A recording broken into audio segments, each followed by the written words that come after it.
We begin, though, with breaking news. It's just gone past midnight in Washington, D.C., and the US government shutdown has officially started. These are live pictures of Capitol Hill. You can see the dome lit up there. Lawmakers, though, have been unable to reach a compromise and pass a stopgap spending bill to avoid the shutdown before the October 1 deadline. Republicans, as we know, control all three branches of the US government, but the party, crucially, does not have the 60 votes it needs in the Senate to overcome that filibuster. And both sides believe there are benefits for them politically in this shutdown. President Donald Trump said the quiet part out loud today, admitting that he can get rid of a lot of things during this shutdown. With that being said, we can do things during the shutdown that are irreversible, that are bad for them and irreversible by them. Like cutting vast numbers of people out, cutting things that they like, cutting programs. Well, what about the Democrats? They've been under pressure from their base to finally show some fight to Donald Trump. They've been demanding changes amounting to more than $1 trillion to protect healthcare for everyday Americans. But in the end, no 11th hour deal was made. The Senate twice failed to pass a temporary spending bill that would have postponed this whole situation for a few weeks. It will try again on that front tomorrow. And Republicans and Democrats are blaming one another. And if the government shuts down, it is on the Senate Democrats. The House has acted, the President's ready to sign the bill, and all that's left is for 8 Democrats to join us. Democrats do not want a shutdown.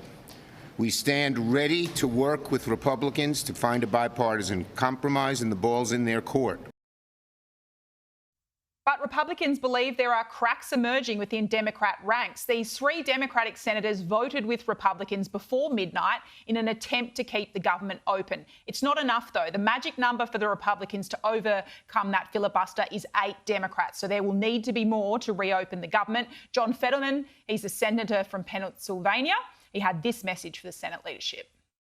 If you really want to fundamentally change policies, win elections, and then you have the ability to do those things.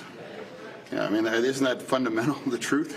I mean, right now there are Democrats overreaching. I'm not going to vote to shut the government down. It's wrong. More chaos is the last thing our nation needs.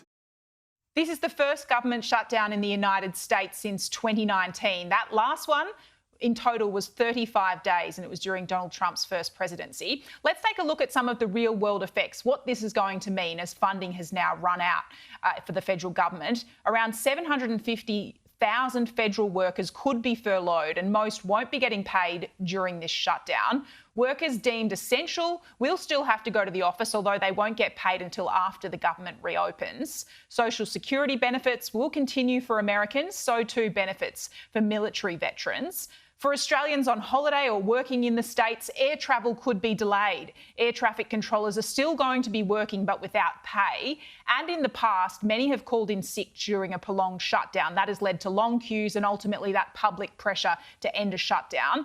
It's also unclear if the national parks in the United States will stay open. Previously in shutdowns, they've had to close due to a lack of staffing. As for some of the big museums in Washington, the Smithsonian, for example, they're going to stay open for the rest of this week, drawing on funds from the last year. But after that, they'll potentially have to close. Federal law enforcement will still be on the beat, and Donald Trump's crackdown on illegal immigration through ICE agents seems unlikely to be affected. So we'll bring you all those developments out of the United States as they happen tonight there and see whether the President and Democrats have anything more to say.